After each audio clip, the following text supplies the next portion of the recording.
Ça vaut la même chose pour le dollar. Comme ça, une histoire un peu plus ancienne, il est important de regarder le moment 70. Donc, c'est la fin des accords Bretton Woods. Et la flèche de M2, hein, ça part à 45 degrés. C'est une verticale. C'est même plus la peine de compter la proportion. Donc, c'est plus de 10 fois d'augmentation monétaire. Maintenant, s'il y a cette augmentation monétaire, on va peut-être vous parler après, mais je tiens à mentionner, avant de conclure, que une des conséquences fondamentales de l'augmentation monétaire, c'est simplement la redistribution de richesse.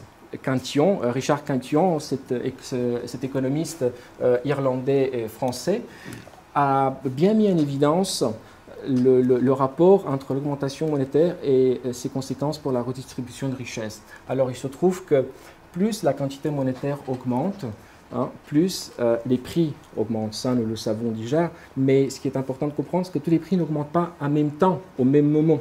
Donc, imaginez que vous avez dans vos poches un zéro de plus. Eh ben, tous les prix ne vont pas augmenter instantanément avec un zéro de plus. Certains prix vont augmenter plus vite, d'autres vont augmenter moins vite, selon la manière dont ces sous sont dépensés de l'économie. Par le simple fait d'acheter, vous augmentez les prix. Vous avez plus de sous, donc vous pouvez vous payer plus cher le même appartement. Vous pouvez vous acheter une deuxième voiture et ainsi de suite. Donc ceci augmente les prix. Ainsi, comprenez-vous qu'il s'opère une redistribution de richesse entre ceux qui ont la possibilité d'acheter un premier et ceux qui ont la possibilité d'acheter, qui ne peuvent acheter qu'un dernier. Donc les premiers achètent au prix existant, hein, avec la nouvelle monnaie, avec leur zéro supplémentaire sur la fiche de paye, alors que de ce fait, ils augmentent des prix. Évidemment, ceux qui ne peuvent acheter que plus tard, parce que reçoivent la nouvelle monnaie plus tard, et ben, eux, finalement, se voient dépourvus des biens qu'ils auraient pu acheter autrement. Je vais conclure ma présentation en pointant ce que je considère comme un élément symptomatique de la déliquescence de la monnaie. Alors, je vous ai repris en grand les 100 dollars américains et j'attire votre attention sur ce qu'il y a marqué ici, « Repayable to the bearer on demand ». Ça veut dire que les 100 dollars or tels qu'ils étaient utilisés et censés être utilisés au 19e siècle étaient censés être remboursables à tout moment en telle quantité de dollars, en l'occurrence 5 onces d'or. Maintenant, sur le billet dont je vous ai également parlé, celui de 100 dollars américains, si vous le tournez, vous voyez marqué « In God we trust hein. ». C'est la différence et la déliquescence de monnaie se traduit comme ça. Hein. Avant, il y avait une relation contractuelle pour l'échange de monnaie. Aujourd'hui, on espère qu'on va pouvoir l'échanger plus tard. Alors, les conclusions que je vais tirer, je vous disais, sont essentiellement éthiques et ça va être très vite parce que les conséquences...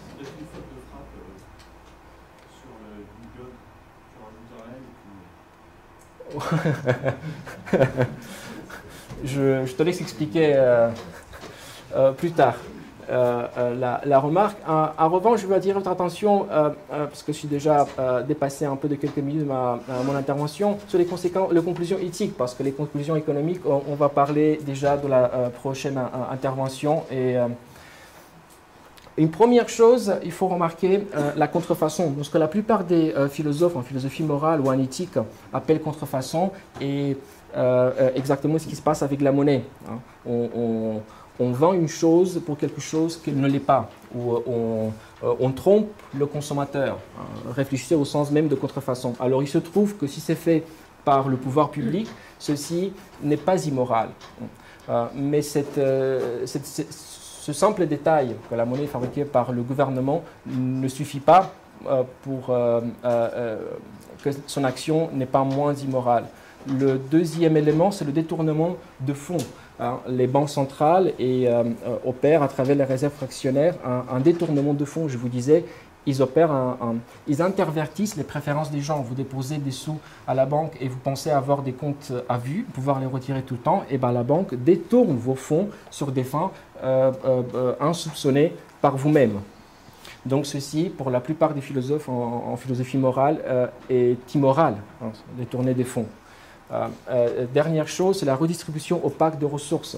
Contrairement à la taxation, La redistribution de ressources dont je vous parlais, elle est beaucoup plus subtile et beaucoup plus tordue parce qu'on ne la voit pas. Hein. C'est d'où l'enseignement de Frédéric Bastiat, économie française du 19e siècle, qui dit qu'il fait la distinction entre ce qu'on voit et ce qu'on ne voit pas. Évidemment, la taxation, on la voit, mais la redistribution de ressources à travers la production monétaire, on ne la voit pas. Donc l'ensemble de ces choses nous permet de dire que les opérations entreprises par l'État et la déliquescence de la monnaie est un processus foncièrement immoral. Pour ce qui est des conséquences économiques, je vous disais, nous allons parler plus tard. Alors, je vous remercie beaucoup de votre attention. Je m'excuse d'avoir vous avoir tenu pour 5-10 minutes de plus. Et je me tiens à votre disposition pour des questions supplémentaires.